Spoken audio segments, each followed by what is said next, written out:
ہم تعلیم بچانے نکلے ہیں، آؤ ہمارے ساتھ چلو۔ بلوچستان میں تعلیمی سال شروع ہونے پر بی ایس او کی جانب سے ہر بچے اسکول میں کے حوالے سے تعلیمی مارچ آگاہی ریلی نکالی گئی اور مظاہرہ کیا گیا۔ داخلہ مہم کے حوالے سے بی ایس او کے مرکزی چیئرمین جہانگیر منظور بلوچ و دیگر رہنماؤں نے وش نیوز سے کہا کہ نن کوشش کن تینا ار چنا اسکول اس کا سرکن بی ایس او نا ہمیشہ کارے منا مسونے کہ تینا تعلیمی ادارہ تا مسئلہ مسائل اجاگر کرنے کے اور وہ تے کریں اسٹوڈنٹ آتے کہہ داخلہ مہم نہ والے تھے بدقسمتی دا دے کہ ننا بلوچستان گورنمنٹ ارا کے ایجوکیشن نہ دعوے دار ہے وہ صرف فوٹو سیشن اس کا محدود ہے۔ ہزارہ تعلیمی ادارہ کو پورا بلوچستان اٹھے تقریباً اگنی تعلیم نہ ریشو رستوٹے کم سے کم 100 اٹھے کرے 5% نہ کرے چنا کی اسکول لیتے نہیں کوشش کی تینا چنا تے تعلیم تھن خاص کر دا ٹھیک ننا ایڈ نن ہوتے ہم تعلیم تھن۔ بلوچستان کی جو تعلیمی پسماندگی ہے، جو وسائل کی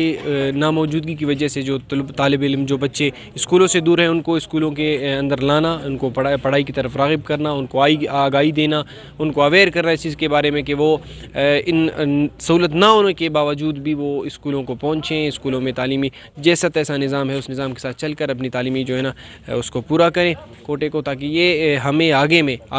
بلوچستان کے جو ہے نا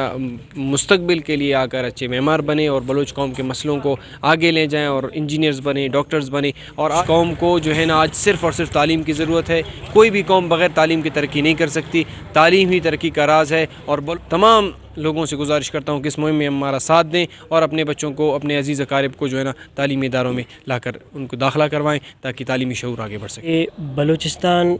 بلکہ پوری دنیا میں تعلیم کو عام کیا جائے، کیونکہ بی ایس او کا بھی مقصد صرف اور صرف یہی ہے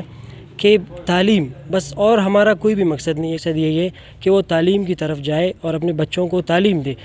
ظاہر ہے جب بلوچستان میں پوری دنیا میں تعلیم ہوگا تو اس کے ساتھ ساتھ جتنے بچے ہوں گے، ہمارے آنے والی نسل ہوگی، وہ ترقی کریں گے۔ اب تعلیم ہر مرد اور عورت کے لیے ضروری ہے، ترقی کی راز اور راہیں صرف اور صرف تعلیم ہی کے ذریعے ممکن ہے۔ والدین کو چاہیے کہ وہ اپنے بچوں کو تعلیمی اداروں میں داخل کرے اور حکام سے بھی گزارش ہے کہ تعلیمی اداروں میں سہولیات فراہم کرے۔ کیمرہ مین سمیع خان کے ہمراہ فیض دورانی، وش نیوز، مستونگ۔